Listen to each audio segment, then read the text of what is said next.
안녕하세요. 열보다 큰 아홉 함께 공부해 보겠습니다. 잘 아시다시피 사실 이 부분은 능동적으로 읽기 학습 활동으로 나와 있는 부분입니다. 그래서 우리가 읽기 전에 하는 활동들, 읽기 목적 정하기, 훑어보기, 예측하기, 배경 지식 활성화하기를 하고 이 본문을 들어가 보도록 할게요. 하나하나씩 다 하기는 그렇고 우선은 이 제목을 통해서 예측을 해 볼 수 있겠습니다. 열보다 큰 아홉이라고 했습니다. 자, 벌써 뭔가 이상하지 않나요? 예, 그렇죠. 아홉은요, 열보다 클 수가 없어요. 그런데도 아홉이 열보다도 더 크다고 했죠. 그렇다면 우리는 이미 예측할 수가 있어요. 아마도 열보다 아홉이 이 글에서는 더 긍정적으로 그려지겠구나. 라는 것을 알 수가 있습니다. 예, 그리고 이 부분에 역설이 쓰였다고 볼 수 있겠는데요. 역설법이란 것은 표면적으로는, 겉으로는 모순되거나 혹은 부조리한 것 같지만 그 표면적인 진술 너머에는 진실이 있는 그런 수사법이에요. 역설이 쓰인 대표적인 예시로 한용운 선생님의 님의 침묵을 많이 얘기를 했죠. 거기 보면 어떤 구절이 있어요? 아, 님은 갔지만 나는 님을 보내지 아니하였습니다. 자, 님이 갔는데 어떻게 보낸 게 아니에요? 예, 말이 안 되죠. 모순이죠. 하지만 우리가 그 구절을 한번 생각을 해봤을 때 그래도 이미 갔지만 내가 차마 내 마음으로는 보내지 못한 그런 진실을 우리가 생각해 볼 수 있겠습니다. 역설이 쓰였다고 볼 수 있겠고요. 선생님이 공부할 문제 하나 가져왔어요. 상처야말로 더 꽂힌 것을 이것도 역설에 해당하거든요.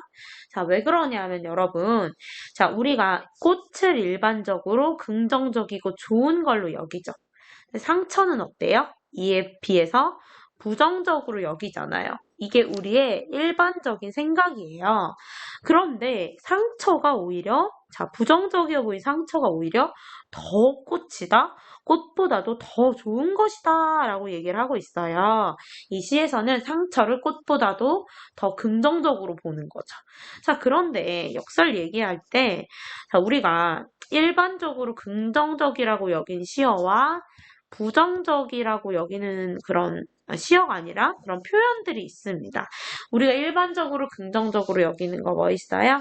예, 사랑. 부정적으로 여기는 거 슬픔, 뭐 이런 것들 있죠. 아픔, 그런 것들. 긍정적인 거 사랑, 희망 이런 거 긍정적이잖아요. 뭐 상처 부정적이죠. 뭐 꽃 긍정적이죠. 그런데 보시면은 여기 2번부터 볼게요. 사랑보다 소중한 슬픔을 주겠다. 우리 일반적으로 사랑을 더 긍정적으로 여기고 슬픔을 부정적으로 여기죠. 근데 어머나 여기서 뭐라고 하고 있어요? 이 슬픔이 완전 부정적인 슬픔 주제에 사랑보다도 더 소중하다고 얘기를 하고 있어요. 얘가 더 긍정적인 거예요. 그러니까 우리가 봤을 때 이게 표면적으로 모순이다, 말이 안 된다라는 거죠. 그런데 그 안에 또 진실이 있기 때문에 이렇게 얘기한 맥락이 있겠죠? 그래서 이런 것이 이제 역설이 쓰였다고 보는 것입니다. 찬란한 슬픔의 봄 얘기를 하면은 여러분 슬픔은요 마찬가지로 자 여기서 세모라는 건 아니에요. 결국은 슬픔이 더 긍정적인 건데요. 슬픔은 우리가 일반적으로 또 부정적으로 여깁니다. 그런데 여기선 뭐라고 해요? 슬픔을 수식하는 게 찬란하다고 하고 있어요. 찬란한 거 좋은 거잖아요. 예, 슬픔이 부정적이라고 우리가 여기진 슬픔이 찬란하고 좋게 표현되고 있기 때문에 표면적으로 모순입니다. 하지만 진실이 있어서 역설이에요. 자, 그 다음에 또 보시면 얻는다는 것은 곧 잃는 것이다. 얻는다라는 것. 얻는다가 잃는다와 반대말이죠. 반대말인데, 반대 표현인데, 얻는다는 것이 곧 잃는 것이다. 둘이 같다라고 표현하고 있어요. 반대인데 같다고? 아, 말도 안 돼. 그죠? 역설입니다.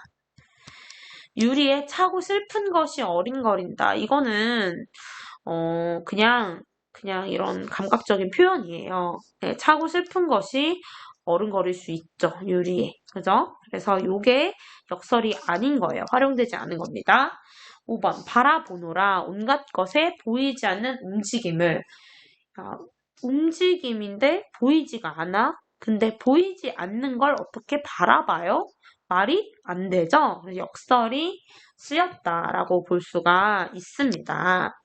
네, 그래서 역설 얘기를 지금 너무 많이 했지만, 자, 이 열보다 큰 아홉에 역설 표현이 들어갔다. 그래서 주제를 효과적으로 전달할 것이다. 라는 걸 우리가 이미 딱 이 제목을 보고, 아홉이 더 긍정적이겠네?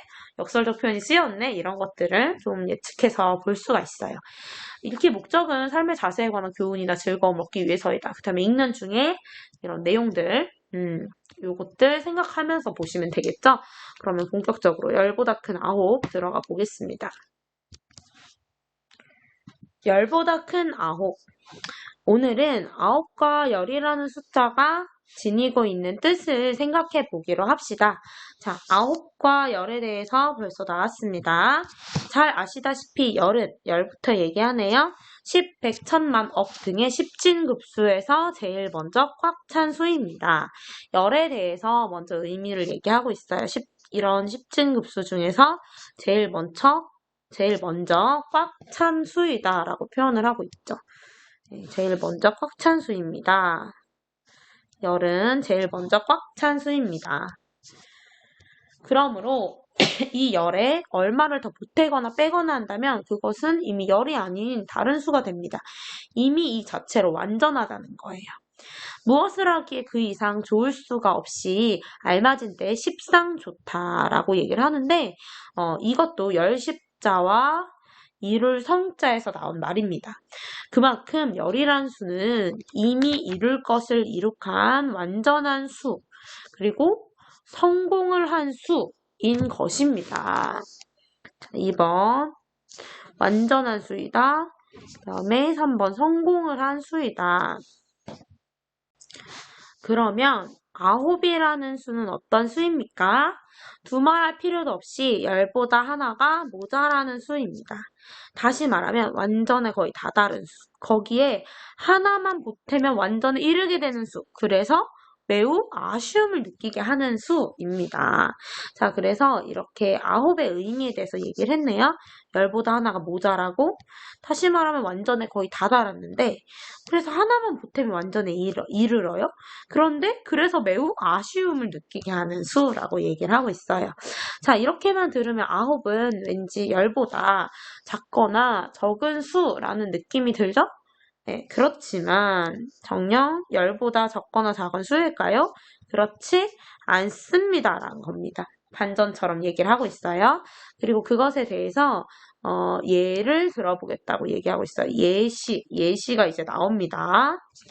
자, 아홉에 대한 예시. 끝없이 높고 너른 하늘을 10만리 장천이라고 하지 않고 9만리 장천이라고 합니다. 자, 우리가 이 예시들에서 구가 어떻게 쓰이고 있는지 봐야 돼요. 끝없이 높고 너른 하늘. 그렇게 높고 넓고 좋고 깊고 이런 걸 표현하고 싶으면은 10이 더 좋았으면 10만리 장천이라고 해야 될 텐데 9만리라고 해요. 9를 되게 크게 쓰고 있는 거죠. 젊은이더러 앞이 9만리 같은 사람이라고 하는 말도 같은 뜻입니다. 자, 그 다음에 굽이굽이 한없이 서린 마음을 구곡간장이라고 합니다. 또 굽이굽이 애워도는 산고비가 얼마인지 모르는 길을 구절양장이라고 하고요. 죽을 고비를 수도 없이 넘기고 살아난 것을 구사일생이라고 표현합니다. 또 있습니다. 끝간대가 어디인지 모르는 땅속이나 저승을 구천. 임금보다 한 계급 모자란 대신인 306경을 구경이라고 합니다. 문화재로 남아있는 탑들을 보면 9층 탑은 많아도 10층 탑은 잘 보지 못했다. 이런 거 보면 9를 되게 의미 있고 그리고 뭐 크고 넓고 깊고 되게 많은 수, 되게 많은 것, 그런 것들을 의미하는 표현으로 우리가 9를 굉장히 많이 썼다라는 걸 알 수가 있어요. 자, 동양에서는 그 중에서도 특히 우리나라에서는 오랜 옛날부터 열보다 뭘 더 사랑했다? 아홉을 더 사랑했습니다. 왜 그랬을까요? 사실 알 것 같아요. 여기 보니까 다 표현도 9999 하고 있잖아요. 더 사랑했나 보자.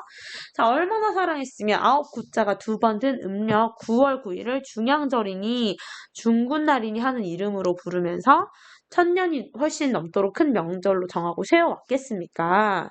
자, 우리 조상들이 열보다 9을 더 사랑한 것은 무슨 까닭이었을까요? 간단히 말해서 자, 이제 나옵니다. 모든 일에 완벽함을 기대하지 않았다는 뜻이 아니었을까요? 우리 보면은 여기 열은요. 완전한 수예요. 성공을 했어요. 아주 완벽해. 꽉 찼어요. 그런데 9은 사실 아쉽단 말이죠. 9은 사실 아쉬워요. 그런데도 왜 더 아쉬운 수인 9을 더 사랑했을까? 아마도 모든 일에 완벽함을 기대하지 않았기 때문이었을 것이다 라는 겁니다. 다시 말하면 이 세상에 완전한 것은 없다는 그런 사실을 우리 선조들은 아주 오래전부터 익히 알고 있었을 것이다. 뭐 볼 수 있겠죠. 완전한 것이 없다는 그 사실을, 그죠? 없다는 사실. 우리가 흔히 듣는 말에 모든 기록은 깨어지기 위해서 있다란 말이 있습니다. 이 말이 맞지 않는 말이라면 여러분이 아시다시피 세계 제일의 기록만을 모은 기네스북도 해마다 다시 찍어내야 될 이유가 없겠지요. 그러면 왜 모든 기록은 깨어지기 위해서 있을까요? 그렇게 얘기하는, 그러기 마련인 것은 그 기록을 기록한 것이 누구예요? 인간이기 때문이라고 생각합니다. 왜냐하면 여러분, 인간이 모두 뭐 완벽한 존재가 있다면 그걸 누가 깰 수 있겠어요? 점점 깰 수 있다는 거는, 또 우리가 그 자신들이 다 완벽한 존재가 아니기 때문이라는 거죠. 인간은 저마다 무한한 가능성을 타고난 사실과 아울러서 이 세상에 완전한 인간은 결코 어디에도 있을 수가 없다는 사실 또한 그 스스로가 증명해주는 존재이기도 합니다. 가능성에 대해서 얘기를 하고 있어요. 그리고 완전할 수는 없다라는 것에 대해서도 얘기를 하고 있어요. 이런 걸 보면 여러분, 인간은 여기 열과 닮았나요? 9과 닮았나요? 그렇죠? 이제 9과 닮았습니다. 9과. 네, 그죠? 그래서 자, 열이라는 수가 이제 열이라는 수에 대해서 다시 얘기를 하고 있어요. 자, 열이라는 수가 넘치지도 않아. 모자라지도 않아요. 또 조금도 여유가 없이 꽉 찼어요. 그래서 자, 우리가 아까는 이렇게 얘기했어요. 이미 이룰 것이 룩한 완전한 수이다. 성공을 했다. 꽉 찬 수이다. 이렇게 얘기를 했는데 이거에 대해서 뭐라고 해요? 다음도 없고 다음도 없이 아주 끝나버린 수. 자, 가능성이 있다, 없다? 가능성이 없다. 가능성이 부족하다. 가능성이 없다. 열에 대해서 가능성이 없다고 판단을 하고 있어요. 자, 그런 점에서 9은요, 여러분, 당장 지금 9이 완전하진 않아요? 그렇지만 가능성이 있어요, 없어요? 가능성이 있죠, 9은. 끝난 수가 아니에요. 9은 항상 올라갈 수 있어요. 열로 올라갈 수 있는 가능성이 있는 수랍니다. 그래서 이런 의미에서 가능성을 지녔다는 점에서 9은 열보다 많고, 열보다 크고, 열보다 높고, 열보다 깊고, 열보다 넓고, 열보다 멀고, 열보다 긴 수이다. 긴 수였다. 그리하여 뭐가 있어요? 얘는 다음 또 그 다음 그도 아니면 그 다음을 바라볼 수 있는 자, 미래의 꿈과 가능성의 수다. 미래의 꿈과 가능성의 수. 였기에 우리 선조들은 그걸 알고 있어서 일찍부터 열보다 10배도 넘는 사랑을 담뿍 받아왔다. 슬기롭고 끈기 있는 우리 선조들은 알았다. 이게 9이 이런 가능성의 수이고 미래의 꿈과 가능성이 어떻게 보면 꽉 차고 완전한 이런 열 같은 것보다 훨씬 더 가치 있고 소중하고 긍정적이다라는 거를 알았다는 거죠. 자, 여기까지는 그냥 9과 열 얘기를 하는 건 줄 알았는데 갑자기 하물며 여러분 얘기가 나와요. 여러분? 예상 독자가 누구구나. 한번 볼게요. 한창 잘하고 배우고 놀아야 할? 누굴 얘기하는 거예요? 우리들 중학생. 그래서 예상 독자가 중학생이었네? 라는 거를 알 수가 있어요. 예상 독자가 이제 나오는구나. 그리고 이렇게 계속 지금 9, 10 이런 숫자 얘기하다가 중학생 얘기를 해요. 그럼 사실 여기 있는 부분이 굉장히 끝부분이기도 하고 작가가 하고 싶은 말이었겠죠? 여러분은 지금 무엇 한 가지도 완벽할 수가 없으며 항상 어딘가가 부족하고 어설픈 것이 당연한 정상인 학생입니다. 행여 만약에 무엇이 내가 남들보다 모자란 건 아니야 싶어서 스스로 난 부족해, 못났어, 괴로워하고 외로워하고 서글퍼해온 학생이 있다면 어떨까요? 이제부터 열이란 수보다 완전히 꽉 찬 그 열이란 수보다 9이란 수, 미래에 대한 가능성을 가지고 있는 조금 아쉽고 모자르지만 가능성을 가지고 있는 더 사랑스러운 9이란 수를 더 사랑해보는 것은 어떨까요? 라고 얘기하면서 글을 마무리하고 있습니다. 자, 근데 마지막 부분에 우리가 좀 알아둬야 될 거, 표현법 중에 봐야 될 거 하나 있네요. 여기 도치법이 쓰였어요. 어떨까요? 이제부터라도 열이란 수보다 9이란 수를 더 사랑해보는 것은 자, 도치라는 것은요, 우리 국어의 일반적인 어순을 생각을 해야 돼요. 우리 국어의 일반적인 어순은, 자, 도치는 국어의 일반적인 어순을 지키지 않고 그것을 이제 다르게 비틀어서 표현을 하는 건데요. 우리가 국어에서는 보통 뭐 꽃이 예쁘다 이렇게 얘기를 하잖아요. 그러면 요게 이제 주어, 요게 이제 서술어란 말이죠. 즉 무슨 얘기나 우리 국어에서는 서술어가 뒤에 와요. 그죠? 당연한 거예요. 그런데 이 어떨까요 부분은 지금 보니까 어때요? 어떨까요 부분은 서술어가 앞으로 빠져있죠. 이 어떨까요가 서술어잖아요. 사실은 이제부터라도 열이란 수보다 9이란 수를 더 사랑해 보는 것은 어떨까요? 이렇게 들어와야 되잖아요. 그죠? 네, 그렇다는 거는 국어 일반적인 어순을 것은 어떨까요? 이렇게 돼야죠. 일반적인 어순을 따른다면.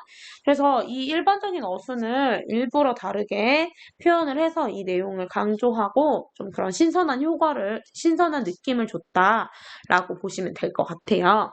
자, 그럼 우리가 이 글을 다 읽었는데, 이 글의 주제는 무엇인 것 같나요? 네, 이 글의 주제는 뭐 9, 10 얘기 반드시 당연히 이제 나와야 되겠지만 사실은 여기서 진짜 하고 싶었던 말은 결국 9과 10을 통해서 이 얘기를 하고 싶었을 거예요. 그래서 이 글의 주제라고 한다면 청소년은 뭐 잠시만요. 너무 멀어요.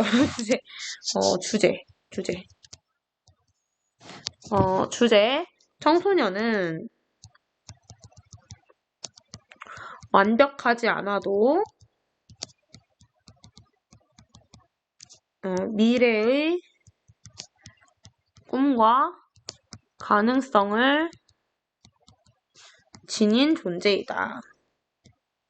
그래서 너무너무 아름답고 사랑스럽죠? 예, 완벽한 거 여기서는 이제 열로 많이 표현을 했고, 그리고 완벽하지 않은 거, 죄송합니다. 그 9으로 많이 표현을 했잖아요. 예, 그래서 이제 9과 닮은 우리 청소년에 대해서 얘기를 하고 있다고 볼 수 있겠죠. 잘 보셨고요. 선생님이 이와 유사한 그런 작품을 가지고 왔습니다. 바로 아직은 연두입니다. 우리가 유사한 그런 주제를 가진 작품을 함께 비교하면서 읽어봤으면 좋겠어요. 자, 아직은 연두입니다. 아직은 연두. 쭉 한번 읽어보고 싶은 분들은 잠깐 동영상 멈추고 읽어보셨으면 좋겠고요. 같이 볼게요. 아직은 연두, 박성우. 난 연두가 좋아. 화자가 아예 그냥 말하고 있어요. 나 연두가 좋아. 라고 얘기를 하고 있어요. 근데 이제 연두가 좋은데 그냥 연두가 아니고 초록이 아닌 연두. 자, 벌써 시적으로 이렇게 딱 봐도 중요해 보이는 이제 대상이 두 가지가 나왔습니다. 첫 번째는 이제 연두가 나왔어요. 연두. 그 다음에 또 나온 거 초록이 나왔죠. 초록. 초록이 나왔어요. 연두색으로 이거를 표시해주면 좋을 텐데 좀 귀찮으니까 그냥 갈게요. 아니다. 연두에 대한 예의를 지키기 위해서 연두로 갈게요. 연두로. 연두가 좋아. 초록이 아닌 연두. 자, 우물물에 설렁설렁 씻어 아삭 씻는 풋풋한 오이 냄새. 얘들아, 이런 거 다 연두죠? 연두색이에요. 연두색이에요. 연두. 좋네요. 연두라고 쓰니까. 예, 옷깃에 쓱쓱 닦아 아사삭 깨물어 먹는 시큼한 풋사과. 냄새가 나는 것 같기도 한 연두. 여러분, 이 풋풋한 느낌, 풋사과 느낌 아시겠어요? 연두 계속 얘기하죠. 풋자두와 풋살구의 시큼시큼 풋풋한 연두. 난 연두가 좋아. 아우, 야, 이거 주제를 이렇게 쉽게 계속 알려주냐? 이 주제가 뭐야? 난 연두가 좋다는 거잖아. 난 연두가 좋아. 이게 주제예요, 주제. 그죠? 난 연두가 좋아. 알겠어, 좋아, 알겠어. 아직은 풋내가 나는 연두. 연초로 그늘을 쫙쫙 펴는 버드나무의 연두.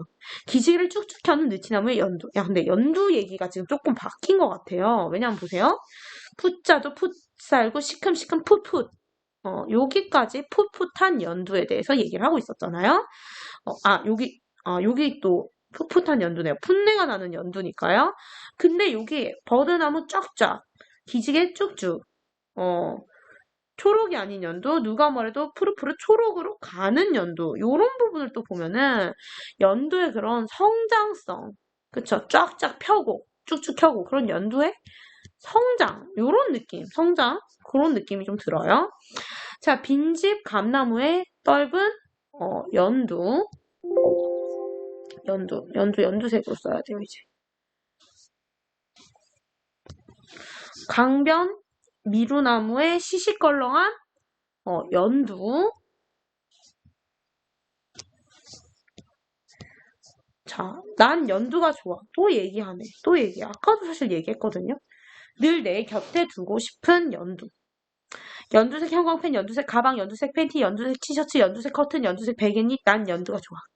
연두색 타월로 박박 밀면 어머, 여기 너무 중요하다. 내 막막한 꿈도 연두빛이 될 것 같은 연두. 그죠? 자, 왜 이게 중요하다고 지금 얘기를 하냐 하면, 우리가 이게 사실 이 부분도 보면은 이 글의 이 시의 화자가 조금 어린아이일 것 같거든요. 화자가 어린아이인 것 같아요. 근데 이 막막한 꿈을 가지고 있대요. 지금 완벽한 존재가 아닙니다. 그런데 연두색 타월로 박박 밀면 내 막막한 꿈도 연두빛이 될 것 같아요. 근데 여러분, 연두는 결국 뭐가 돼요? 연두는 결국 초록으로 나아가잖아. 성숙한 존재인 초록이 될 수 있는 가능성을 품었단 말이에요. 그러니까 난 현재 막막하지만 난 어떻게 될 거예요? 성공할 거예요. 성장할 거란 말이죠. 난 진짜 멋진 존재가 될 거예요. 그런 느낌. 이해가 되시나요? 시시콜콜 마냥 즐거워하는 철부지 같은 연두. 몸 안에 날개가 들어있다는 것도, 자, 미래의 그런 가능성. 까마득 모른 채 배추잎을 신나게 갉아먹는 연두, 애벌레 같은 연두. 아직 많은 것이 지나간 어른이 아니어서 좋은 연두. 난 연두가 좋아. 아직은 초록이 아닌 연두. 아직은 초록이 아닌 연두가 좋대요. 네, 너무 좋은 시입니다. 자, 그럼 보시면은 여기 보면 초록이 아닌 연두란 표현이 많이 나와요. 그런 건 사실은 초록이랑 결국은 비교가 되는 거잖아요. 그죠? 초록이랑 비교가 되는 거예요. 초록이랑 연두가 비교가 되는 거예요. 이 관계 어디서 많이 보시지 않았나요? 예, 우리 열보다 큰 아홉에서 본 아홉 생각했을 때 연두는 아홉, 초록은 열. 너무너무 유사하죠. 네, 그래서 초록이 뭔가 완전하게 다 성장한 상태라면, 자, 열이 정말 꽉 찬 수라면, 아홉은 사실 조금 모자라요. 연두도 아직은 풋내가 나고, 아직 더 이제 성장해야 되고, 여기 보면 막 떫은 연두 이런 것도 있어요. 아직 좀 부족해요. 그렇지만, 자, 우린 뭐가 좋은 거예요? 초록이 좋아요? 아니에요. 초록이 아닌 누가 좋아요? 연두가 좋은 거예요. 열이 아니고, 열은 완벽하지만 열이 아니라 조금 미성숙한 그런 존재인 아홉이 좋은 거예요. 그죠? 그래서 굉장히 유사하다고 생각해서 같이 봤습니다. 그래서 여러분 뭐예요? 이런 어른 이렇게 완벽해 보이는 존재 이런 것보다 누가 좋은 거예요? 여러분이 멋진 거예요. 청소년 여러분이 그 자체로 너무너무 멋진 거예요. 그래서 그에 대한 이런 사랑이 많이 담뿍 들어가 있는 그런 작품이었다고 볼 수 있겠습니다. 예, 감사합니다.